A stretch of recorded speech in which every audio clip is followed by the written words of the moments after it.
We're good. We're rolling. This video to my friend Luke, but this is actually about you are your society. Society forms and shapes you, and that could be like a subculture. Like Luke's into music. Luke, you're into music. You're into religion. You're into different aspects of, like, maybe I call it like street culture as well, and then how that shapes you, you know, and what do you find yourself doing? It's kind of like if, like, I worked in a bar, and I had a friend that worked in another bar, and one of the bartenders said about our bar, it's like, well, there's a difference in culture when you have art on the walls as opposed to TVs on the walls. And I didn't quite pick up on that, except for at one point in time, everyone at that work place, the other place, with the place with the TV on the walls, I worked in the place with the art on the walls, all the servers there were all fired at once because of drug use on the job. And I believe it was cocaine or something like that. Wow. And because this my friend was so surprised, and I've seen this before. Like, you get in a culture, and whatever you're doing and everyone else is doing, that's normal, you know. And then you find yourself doing it, and then something happens. And, you know, if it involves doing drugs while you're at work, what's going to happen, I would say almost inevitably, is going to be negative. If you get involved with people, like for instance, graffiti. If you're heavily involved in the graffiti subculture, I have met graffiti. I mean, that was part of us having art on the walls, because at one point in time we had a graffiti art show. Two different kinds. One brought in basically 4x8 planks of wood and just did what he would normally do on a wall. And another person did it on albums. He did his graffiti on vinyl albums, and they sold like hotcakes. And what a great thing. This was right when actually you couldn't even buy records anymore. So he was like able to pick up all these art supplies, essentially, for virtually nothing. So you could be the kind of guys out on the street talking to the cops, or you could be the kind of guys, that's what your culture is, hanging things on walls and selling them for a lot of money. You know, and if you're going to do something, be good at it. Like if you're going to spray paint stuff, that should be stuff worth seeing, you know? It should be something that you're proud of. And, you know, what are you going to do? Where are you going to take that? It needs to go somewhere. It needs to build. Which is why I kind of like, I actually do like religion. I like the idea of Islam and Christianity and, well, pretty much I love people that have worked out a life philosophy and want to share it in a group. Because, I mean, that's part of the best things about it, is everyone has an agreed upon system of behavior and beliefs, and what a great way to communicate with each other if that's the case, you know? We all agree upon what's right and wrong, and that helps us get along with one another. I love it. That's what actually, Buddhism isn't a religion, but that's what I love about Buddhism. It's nice, isn't it?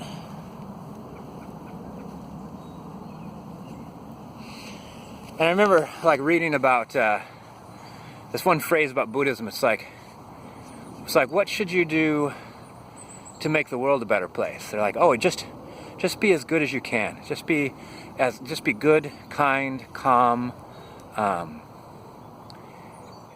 that'll help everybody. How will that help everybody? It's like, well, maybe if you're good, kind, and calm, and someone else sees that and admires it, they will want to be that way as well. And so you've added there's more kind, calm people in the world because of your behavior. And what if that just keeps spreading? Imagine the danger of kindness and calmness and understanding and compassion spreading around the world. Oh my gosh. Just think of the problems that would solve. So I like groups. I like the idea of groups. And then this thing about like nature and nurture. One of my favorite quotes from Smallville was, what if Lex Luthor would have been raised by the Kents and Clark would have been raised by Lionel Luthor? Like, one of you would be wearing plaid and the other would be ruling the world. You know, is that true though? Because I've known people that have been exposed to or grew up in horrific conditions. And they've come through it with a remarkable inner strength and inner peace.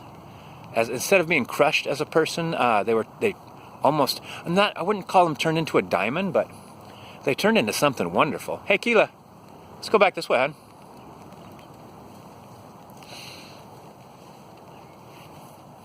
Now, I don't hang out necessarily in a culture other than, in my culture, but I believe in culture and ritual, so I suppose I kind of form my own based on things that I like Buddhism, for instance, about cowboy culture, for instance, embracing the idea of watching where I'm walking.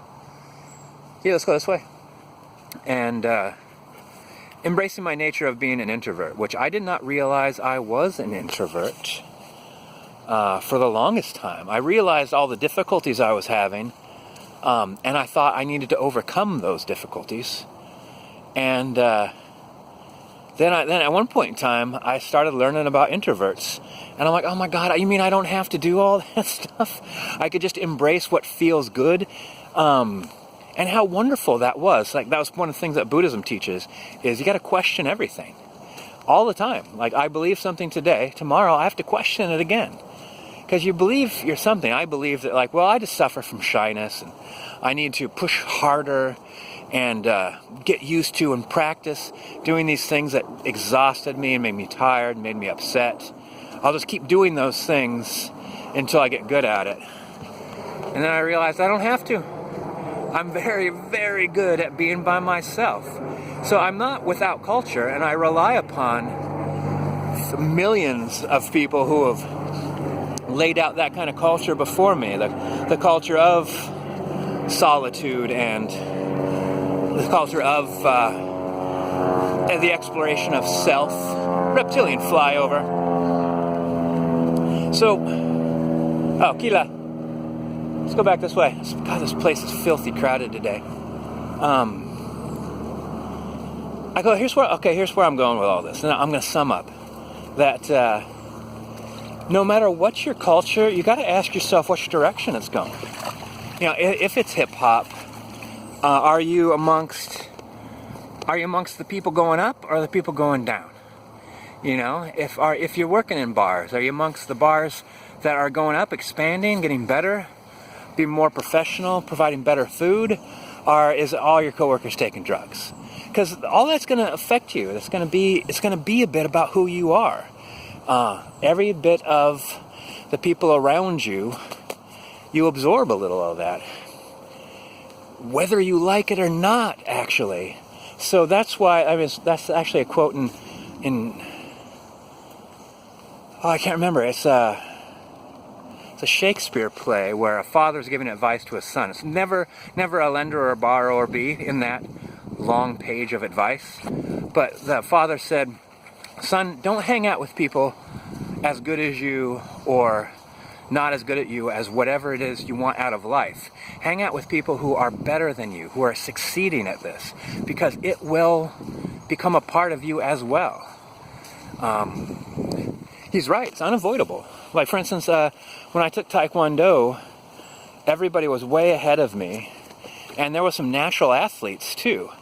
And I got way better practicing against these natural athletes. I lost against them every single time. And the things you learn when someone is overwhelmingly better at you at something, the things you learn from that are techniques you can't learn anywhere else. You could practice martial arts with somebody who's just about as good as you and try all sorts of things. You are not going to get as good as you would if you train with somebody that's just hands down better at you than at everything. Because the stuff you'll come up with to deal with that kind of thing, and knowing that you can, if someone attacks me, you might say to yourself, or challenges me, if someone challenges me with something that's overwhelming, I actually have responses to that. I'm not completely without ability to cope with an overwhelming opposition. You think of something, but you won't learn that unless you hang out with that culture, that group, those people who are better. So, same thing about chess. The only reason I'm good at chess is because I don't mind losing, because I learn way more at losing than I ever do from winning. All I learn when I win is that the moves I know are good, and my skill level is above theirs. Now, if I play somebody that whoops me, I then look back and say, I was good at this and good at that, but here's where my defenses fell apart. Here's where I didn't plan ahead.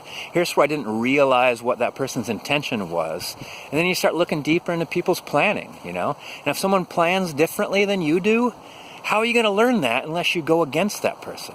How can you prepare for unimaginable planning?